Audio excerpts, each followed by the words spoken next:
হিন্দু ধর্মগ্রন্থে কি গোমাংস খাওয়া নিষিদ্ধ? আমার জানা মতে আমি কিছু আপনাদেরকে প্রমাণ দেখাবো, যেখানে হিন্দু ধর্মগ্রন্থে সবচেয়ে বড় গ্রন্থ যেটাকে বলে বেদ, আর বেদের মধ্যে 20,534টা চারটে বেদ মিলে মন্ত্র আছে। আর সর্বপ্রথম যে বেদ এবং সেটাকে নাম হচ্ছে ঋগ্বেদ। আমি আপনাদেরকে দেখাবো একটা ঋগ্বেদ, ঋগ্বেদ সংহিতা আপনারা দেখতে পাচ্ছেন কিনা। ঋগ্বেদ সংহিতা এটা অনুবাদ করেছেন রমেশ চন্দ্র, এটা কোনো মুসলিম পাবলিকেশন না, রমেশ চন্দ্র এটা অনুবাদ করেছে। আমি আপনাকে এখন দেখাবো ঋগ্বেদ মন্ডল নম্বর 10 সূক্ত নম্বর 86 মন্ত্র নম্বর 13 এবং 14। সুপ্রিয় শ্রোতা মন্ডলী, আপনারা একটু লক্ষ্য করেন, আমি দেখাচ্ছি আপনাদেরকে এই মুহূর্তে ঋগ্বেদ মন্ডল নম্বর 10 সূক্ত নম্বর 86 মন্ত্র নাম্বার একদম আপনাকে দেখাবো 13 আর 14, দুটো মন্ত্র আপনাদেরকে দেখাচ্ছি। দেখেন কি বলছে এখানে।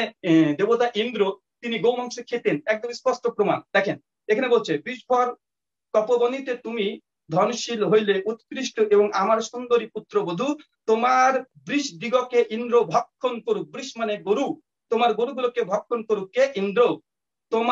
তোমার অতি চমৎকার অতি সূক্ষ্ম হেমাদ্রি তিনি ভক্ষণ করুক।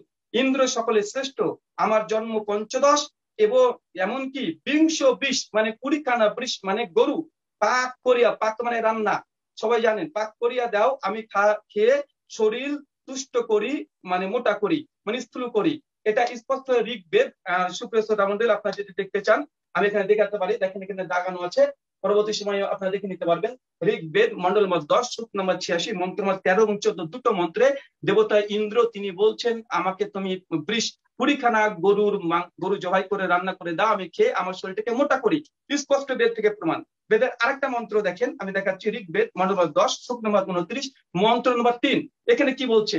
এখানে বলছে, হে ইন্দ্র, যখন অন্ন কামাতে তোমার উদ্দেশ্যে হোম করা হয়, তখন তাহার শীঘ্রই মাদকাসক্ত সমরস প্রস্তুত করে তুমি তাহা পান করো এবং তাহারা বৃষ সমূহ পাক করে তুমি তাহা ভজন করো।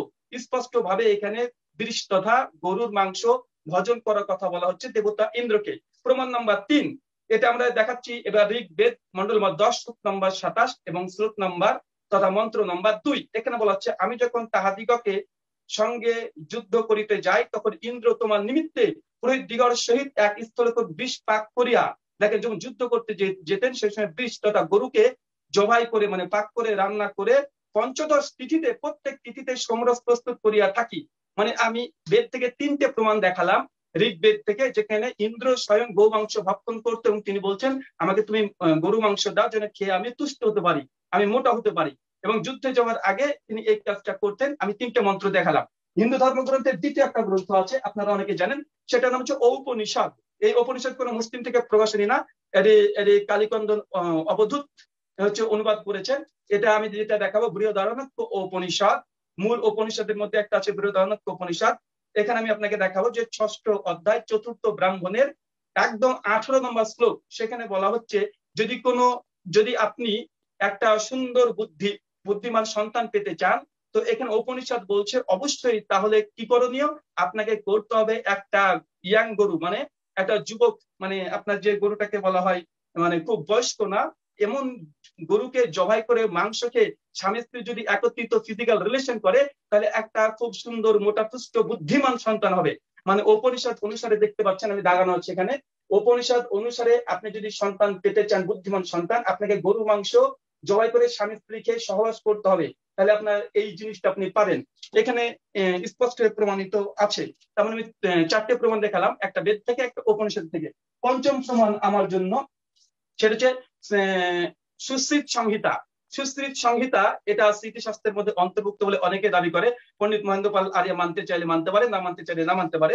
এখানে বলা হচ্ছে, গরুর মাংস যখন আপনি খাবেন, গরু মাংসের জন্য কি বলা হচ্ছে দেখেন, গো মাংস শ্বাস কাশ প্রতিযশা এবং বিষম জ্বর নাশ করে, ইহা শ্রমকারী ও তীক্ষ্ণজ্ঞান ব্যক্তিদের হিতকর। মানে যদি কেউ গরু মাংস খায় তার উপকারী কথা বলছে, মানে আপনার শ্বাসকষ্ট দূর হবে, আপনার জ্বর ভালো হবে, ফুসফুসে ভালো হবে। সুশ্রীত সংহিতা, এটা আপনি সুশ্রীত সংহিতা 1ম অধ্যায় 46 নম্বর স্বর্গের 90 নম্বর শ্লোকে একথা বলা হয়েছে, 1ম খণ্ড 93 নম্বর পেজ।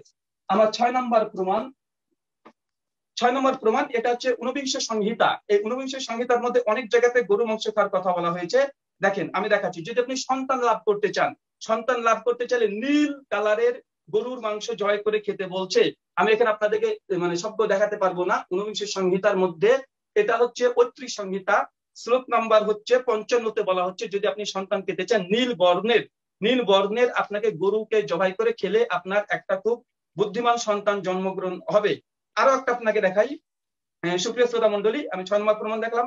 7 নম্বর প্রমাণ যদি বাড়িতে অতিথি আসে, যদি কোনো ব্রাহ্মণ আসে, একদম বিশিষ্ট সংহিতা মন্ত্র নম্বর 4th অধ্যায় 6 এবং 7 নম্বর মন্ত্রে বলা হচ্ছে যে সেই ব্যক্তিকে যদি ব্রাহ্মণ বাড়িতে আসে তাকে গরুর মাংস দিয়ে তাকে আতিথেয়তা করতে হবে। কি বলছে দেখেন, ব্রাহ্মণ বা ক্ষত্রিয় অভ্যাগত হইলে তাহার জন্য মহাবৃষ বা ছাগ মানে ছাগল পাক করিবে, এরূপ ইহার অতিথি করা নিয়ম। মানে ইহা অতিথি করা নিয়ম একদম স্পষ্ট ভাবে এখানে বর্ণনা আছে।